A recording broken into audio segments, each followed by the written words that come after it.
Hi అండి. అందరికీ నమస్కారం. Welcome to our channel. ఈరోజు వీడియో వచ్చేసి టేస్టీగా ఉండే వెల్లుల్లి బొరుగులు ఎలా తయారు చేయాలో వీడియోలో చూద్దాము. మరమరాల మిక్సర్ చాలా టేస్టీగా ఉంటుంది. అలాగే పిల్లలకి ఈవినింగ్ స్కూల్ నుంచి రాగానే కూడా పిల్లలు తినడానికి కూడా చాలా సూపర్గా ఉంటుందన్నమాట. ఒకసారి ట్రై చేసి చూడండి.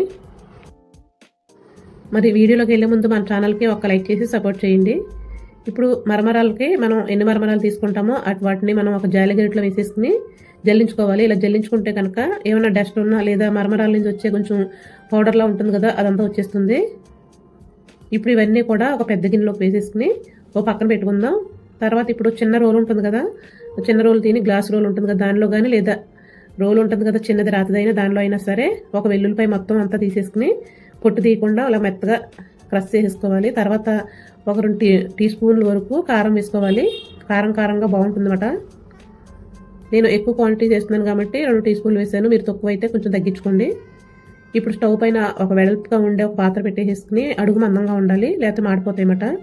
మంటని సిమ్లో పెట్టేసుకుని ఈ మరమరాలని వేయించుకోవాలి.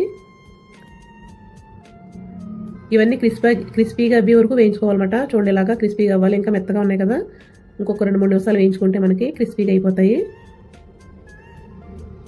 మనకి ఎన్ని రోజులు ఉన్నా సరే మనకు పాడవకుండా ఉంటాయి, అలాగే టేస్టీగా ఉంటాయన్నమాట.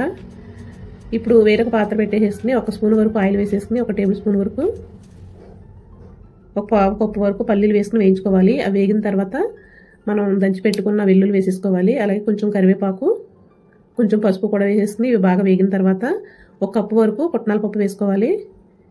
నేను పల్లీలు తక్కువ వేసాను కాబట్టి పుట్నాల పప్పు ఎక్కువ తీసుకున్నాను. కావాలంటే మీరు దీనిలో కొంచెం జీడిపప్పు కూడా వేసుకోవచ్చు. ఇప్పుడు దీనిలోనే సాల్ట్ కూడా వేసేసుకుందాము. 1 టీ స్పూన్ అంత సాల్ట్ వేసేసుకుని ఒకసారి మొత్తం అంతా బాగా కలిపేసుకోవాలి. ఇప్పుడు మొత్తం ఒక సగం మరమరాలు మొత్తం వేసేసుకుని కొంచెం వేడంతా ఒక 5 నిమిషాల వరకు ఇలా వేయించుకోవాలి. ఆ వేడికి బాగా మొత్తం మసాలా అంతా పడుతుందన్నమాట. ఉప్పు కారం ఇవి బాగా పడుతుంది. ఇప్పుడు ఇవన్నీ తీసుకెళ్ళి ఒక బేసన్లో ఇంకా మరమరాలు ఉన్నాయి కదా వాటిలో కలిపేసుకుని మొత్తం బాగా కలుపుకోవాలి. ఇలా 2 చేతులతో ఇలా కలుపుకుంటే కనుక మనకు బాగా అంత మొత్తం కలిసిపోతుంది. వెల్లుల్లి ఫ్లేవరు అలాగే కరివేపాకు ఫ్లేవరు బాగా పడుతుందన్నమాట. ఇవి ఒక డబ్బాలో స్టోర్ చేసుకుంటే ఎన్ని రోజులనే నిల్వ ఉంటాయి. Please subscribe.